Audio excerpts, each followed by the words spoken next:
திரு K Sengottaiyan அவர்கள் கிட்டத்தட்ட ஒரு 6 மாத காலமாக அவருடைய நடவடிக்கையை கட்சிக்கு எதிராகத்தான் இருந்து கொண்டிருந்தது. தொடர்பு என்ன, அவர் மூத்த அம்மாவுடைய மூத்த தொண்டர், அவரோட நான் அடிக்கடி பேசுவேன். இன்னைக்கு நான் வரப்போ கூட ஏதோ ஊரில் பேசுறாரு.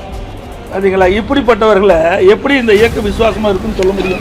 ஒரு துராக செயலாம் இப்படி இருக்குது. கட்சிக்குள்ள இவரையெல்லாம் வச்சிருந்தா எப்படி இருக்கும்? எப்படி மனசுக்குள்ள ஒண்ணு வச்சு வெளியில ஒண்ணு நாடகத்தை அரங்கேற்று இதுல இருந்து தெல்ல தெளிவா இருக்குது. இதெல்லாம் வெளிச்சத்துக்கு வந்துட்டு பாருங்க. மாமுக அம்மாவுடைய படமும் பொன்மனச்சோழ் புரட்சித்தலைவர் எம்ஜிஆர் படம் இடம்பெறவில்லை என்பதுதான், அதுக்காக வரவில்லை என்றார். அதே வேளையில் ஏ செங்கோட்டையன் அவர்கள் ஒரு சைக்கிள் துவக்கு நிகழ்ச்சி அவருடைய தொகுதியில், அந்த நிகழ்ச்சியில கலந்துகிட்டார். இதுல திரு கருணாநிதி அவர்கள் படமும் திரு ஸ்டாலின் படம் தான் இருக்குது.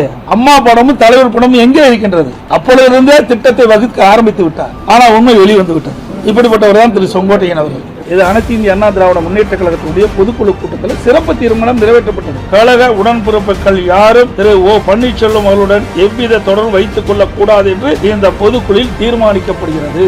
அதற்கு எதிராக செயல்பட்டா தலைமை என்ன முடிவு எடுக்கும் அவருக்கு தெரியாதவரா? அடிப்படை உறுப்பினரில் இருந்து நீக்கப்பட்டவரோடு இணைந்து செயல்படுவோம் என்று அறிவித்தால் தலைமை இன்றைக்கு நடவடிக்கை புரட்சி தலைவி அம்மா அவர்கள் ஒழுங்கு நடவடிக்கை எடுத்து அனைத்து இந்திய அண்ணா திராவிட முன்னேற்ற கழக அடிப்படை உறுப்பினர் நீக்கப்பட்டவர் டிடிவி தினகரன் அவர்கள். இந்த இயக்கம் சாதாரண இயக்கம் அல்ல, இன்றைக்கு 2 கோடி தொண்டர்களுடைய இயக்கம். இதை வேண்டுமென்றே திட்டமிட்டு இந்த இயக்கத்தை முடக்கவோ, இந்த இயக்கத்திற்கு அவதூறு பேசியோ, அல்லது இந்த இயக்கத்தை பலவீனப்படுத்த யார் முற்பட்டாலும் இந்த இயக்கம் வேடிக்கை பார்த்துக் கொண்டிருக்கிறார்.